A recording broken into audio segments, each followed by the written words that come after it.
atau nama lainnya alat Craig, yaitu alat distribusi lawan arus. Yang kita kerjakan di lab ya, insya Allah kalau ada kesempatan, itu dengan menggunakan corong pisah. Tapi di teori kita mengenal sedikit lah mengenai alat ekstraksi cair-cair lain dengan menggunakan metode sinambung. Apa itu ECC bertahap? Nah, kita lihat step-stepnya ya. Pada ECC bertahap, pelarut pertama yang digunakan harus dijenuhkan dulu dengan pelarut kedua. Jadi saya misal tadi ya, kita melakukan ekstraksi cair-cair terhadap kafein dengan menggunakan pelarutnya air dan kloroform. Maka di tahap pertama airnya dijenuhkan dulu dengan kloroform. Jadi kita tambahkan dulu nih sedikit ke si airnya itu ditambahkan sedikit kloroform dan kloroform yang akan digunakannya itu dijenuhkan atau ditambahkan sedikit dengan air. Nah, ini contoh pelarut campurannya ya. Ini adalah campuran pelarut atau gabungan kombinasi pelarut yang tidak bercampur. Jadi ini misalkan air dengan diklorometan, air dengan ether, air dengan N-heksan, air dengan N-butanol, dan air dengan etil asetat. Nah, dalam pemisahan ini rafinatnya adalah air. Jadi si pelarut organik ini adalah ekstraktannya istilahnya. Nah, hal yang kedua yang harus kita perhatikan ketika kita melakukan ekstraksi cair-cair adalah kita harus melakukan pengocokan tapi tidak boleh dilakukan kuat-kuat. Karena ada fase nonpolar dan fase polar dalam ekstraksi cair-cair, kita khawatir bisa terjadi atau terbentuk emulsi. Nih, hal ini penting diperhatikan terutama dalam mengekstraksi bahan alam, karena di dalam bahan alam banyak mengandung zat yang bersifat emulgator. Jadi, kita kan mengekstraksi ada dua fase, ada fase nonpolar, fase polar. Terus di bahan alam, senyawa-senyawa bahan alam itu kadang mengandung emulgator alami, misalkan contohnya senyawa-senyawa saponin atau glikosida. Ketika kita melakukan pengocokan kuat-kuat, takutnya malah terbentuk emulsi. Kalau terbentuk emulsi, fase nonpolar dan fase polarnya malah akan bercampur, sedangkan harapan kita adalah mereka terpisah, karena nantinya akan kita pisahkan.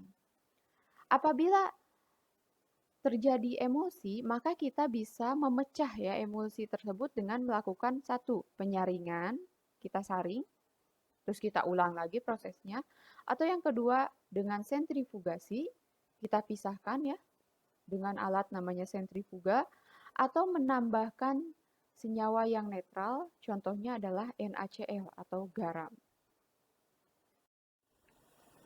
Nah, hal ketiga yang harus diperhatikan dalam ekstraksi cair-cair adalah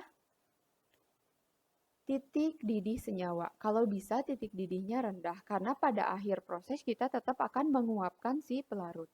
Contohnya nih, etil asetat, titik didihnya 77, N-butanol titik didihnya 118. Nah, kita coba untuk memilih etil asetat, karena titik didihnya lebih rendah. Kebayangkan kalau titik didihnya 118 derajat Celcius, misalkan N-butanol. N-butanol dia bisa sih memisah dengan air, membentuk dua fase, tapi titik didihnya tinggi banget. Otomatis nantinya akan susah untuk diuapkan. Nah, ECC bertahap ini paling sederhana dan paling banyak dipakai, tapi teori pendukungnya masih kurang. Nah, ada rumus untuk menghitung fraksi. Fraksi itu jadi seberapa banyak sih zat yang terambil ketika kita melakukan ekstraksi cair-cair.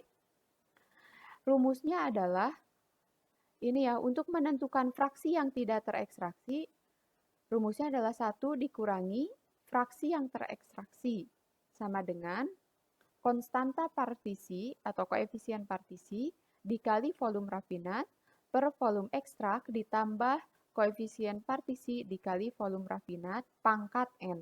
N-nya itu berapa kali sih kita melakukan ekstraksi atau pergantian pelarut. Berapa jumlah ekstraktan yang kita gunakan. Atau berapa kali pergantian ekstraktannya. Ya.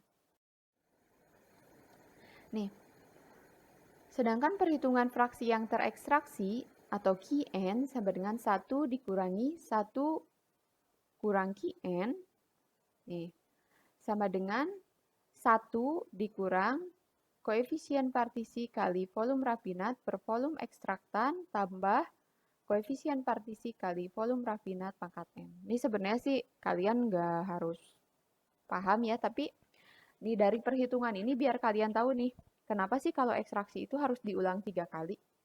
Biar ada bayangan, kenapa ekstraksi itu harus diulang 3 kali. Ini kita misalkan ya, suatu zat atau suatu campuran, koefisien partisinya adalah 0,1. 0,1 itu rendah banget, karena koefisien partisi itu yang paling tingginya 1, paling rendahnya 0. Jadi kita misalkan nih, koefisien partisinya 0,1, itu tergolong rendah sekali ya. Volume rafinatnya misalkan 10 mili, volume ekstraktannya 9 mili yang kita tambahkan, terus kita kocok. Maka ketika kita satu kali mengocok ya, satu kali mengekstraksi, fraksi yang kita dapat atau bagian yang kita dapat adalah 0,9 atau 90% bagian dari zat yang aktif yang ada dalam rafinatnya.